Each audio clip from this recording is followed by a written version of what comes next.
না আমি আর পারতেছি না, না স্বামীর বাড়ি শান্তি আছে, না শ্বশুর বাড়ি শান্তি আছে, না বাপের বাড়ি শান্তি আছে, কোথাও যায় আমার শান্তি নাই।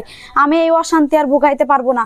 অনেক দেখছি, আজকে আমার লাস্ট ডিসিশন আমি নিয়ে ফেলছি, এটাই আমার একমাত্র উপায়, এছাড়া আমার আর বাঁচার উপায় নাই।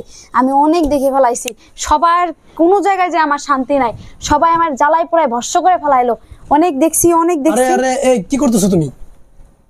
কি করতেছি মানে? সরো তুমি, সরো।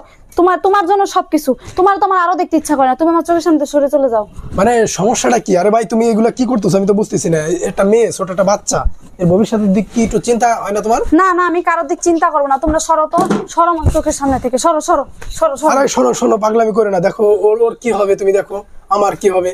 তোমাদের আমার দেখার টাইম নাই, তোমরা সরো তো। এত সুন্দর একটা সাজানো সংসার, মানে আমি বুঝলাম সাজানো সংসার, আমার সাজানো সংসার লাগবে না, তোমাদের জ্বালায় অতিষ্ঠ হয়ে গেছি আমি, ঠিক আছে? কি এমন অশান্তি করলাম? কি এমন অশান্তি করলাম?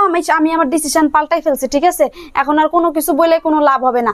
না স্বামীর বাড়ি শান্তি আছে, না শ্বশুর বাড়ি শান্তি আছে, না বাপের বাড়ি শান্তি আছে, কোথাও যে শান্তি নাই। আমার জীবনটা পুরো একদম ঝাড়খার হয়ে গেছে, আমি এখন আর পারতেছি না। প্লিজ সরো, আমার কাজ করতে দাও। আজকে আমার কেউ ঠেকাতে পারবে না। তুমি সরো সরো সরো।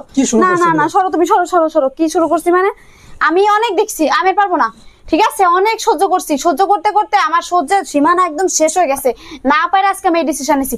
তুমি সরো তো, সরো ভাই সরো। শোনো এই ধরনের পাগলামি করে না, ও ছোট বাচ্চা, ঠিক আছে? ওর একটা ভবিষ্যৎ আছে। আর আমার কি হবে? এত সুন্দর একটা সংসার তুই তোমার কি হবে? তোমার কি হবে আমি জানি না। আমি অনেক দেখছি, ঠিক আছে? আজকে প্রায় 5 বছর ধরে দেখতে দেখতে আমি অতিষ্ঠ হয়ে গেছি, ঠিক আছে? এখন আমি আর পারতেছি না, আমারে মাফ করো। তুমি সরো, তুমি যাও আমার পথ থেকে, সরো আমার পথ ছাড়ো। আমাদের বাড়ি কি হইলো আমি বুঝলাম না, তোমার বাড়ি কি হইলো? মানে এত অশান্তি কিসের জন্য? এত অশান্তি কিসের মানে? মূল গোড়া তো তুমি নামো, আমার বিছনা থেকে, তুমি যাও, চলে আমার এখান থেকে যাও। আমার আজকে তুমি কোনোভাবে থামাইতে পারবে না। তুমি সরো তো, সরো সরো সরো।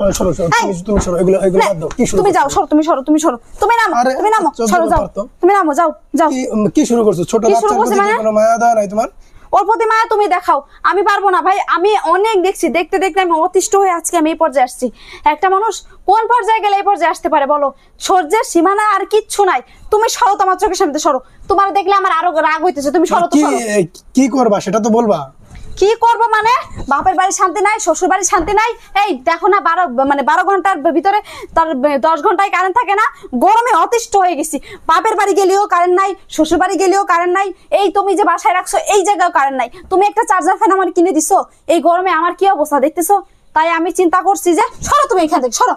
ওরে ভাই তুমি দেখি সর, এইখানে আমি এইভাবে হচ্ছে ফ্যান চালাবো। সরো সরো, তোমরা যাও যাও যাও।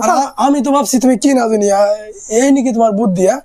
সরো, গরমের জ্বালায় আমি অতিষ্ঠ হয়ে গেছি। তোমরা সরো তো, সরো। তোমাদের মেয়ে মানুষ না পারি না, ঠিক আছে? কোন জায়গায় শান্তি নাই আমার। বাপের বাড়ি, শ্বশুর বাড়ি, স্বামীর বাড়ি, কোনো জায়গায় শান্তি নাই। আমি চিন্তা করছি এইভাবে আমি বাতাস খাবো, এখন এমনি করে আমি বাতাস খাবো, তাছাড়া আমার উপায় নাই।